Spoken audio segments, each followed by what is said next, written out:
जिस तरह से वह 7वीं आयत में कहता है कि आने वाले युगों में वह हमारे प्रति अपनी दयालुता में अपने अनुग्रह के धन को प्रकट कर सके, क्या यह आपके लिए एक प्रकार का स्पष्टीकरण है कि परमेश्वर उसके अनुग्रह के धन को आप इसे देखना चाहते हैं? यह यीशु मसीह के माध्यम से हमारे प्रति उनकी दयालुता में है।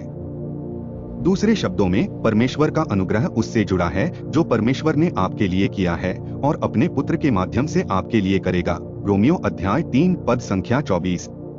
अनुग्रह को परिभाषित करने के लिए यह मेरी व्यक्तिगत पसंदीदा कविता है। रोमियो 3 के 24। उसके अनुग्रह से सेंटमेंट धर्मी ठहराया जाना। अब वैसे यह शब्द स्वतंत्र रूप से वास्तव में महत्वपूर्ण है। वहाँ रोमियो 6 के 23 में वह कहता है, क्योंकि पाप की मजदूरी तो मृत्यु है, परंतु परमेश्वर का वरदान अनंत जीवन है। आप जानते हैं कि उपहार क्या होता है। रोमियो 5 में वह मुफ्त उपहार के बारे में बात करता है।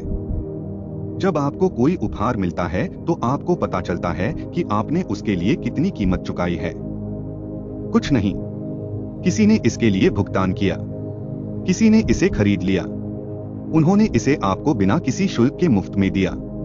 इफिसियों में यही कहा जाएगा, यह परमेश्वर का दान है, कार्यों का नहीं, ताकि कोई मनुष्य घमंड न करे।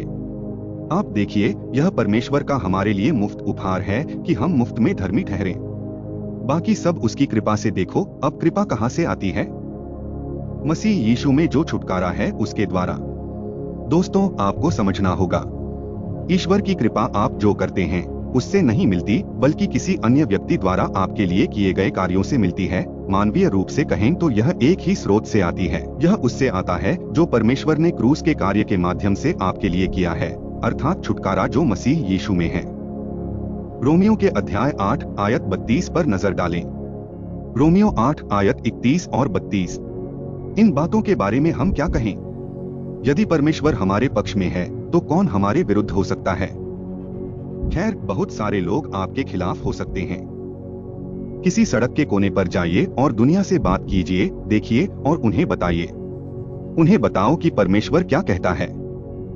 आप पाएंगे कि बहुत सारे लोग आपके खिलाफ होंगे। लेकिन विचार यह है कि यदि ईश्वर आपके पक्ष में है तो कौन सफलतापूर्वक आपके विरुद्ध हो सकता है? इससे ईश्वर की सोच बदल जाएगी। कोई नहीं। उसने अपने पुत्र को भी न रख छोड़ा, परंतु उसे हम सब के लिए दे दिया। यदि उसने ऐसा किया और अपना सर्वोत्तम दिया, तो फिर वह हमें सब कुछ मुफ्त में क्यों न देगा? यदि आपके पास प्रभु यीशु मसीह है तो आपके पास पिता के पास जो सर्वोत्तम है वह है। आपके पास वह है जिसमें पिता को अपनी सारी खुशी और आनंद मिलता है।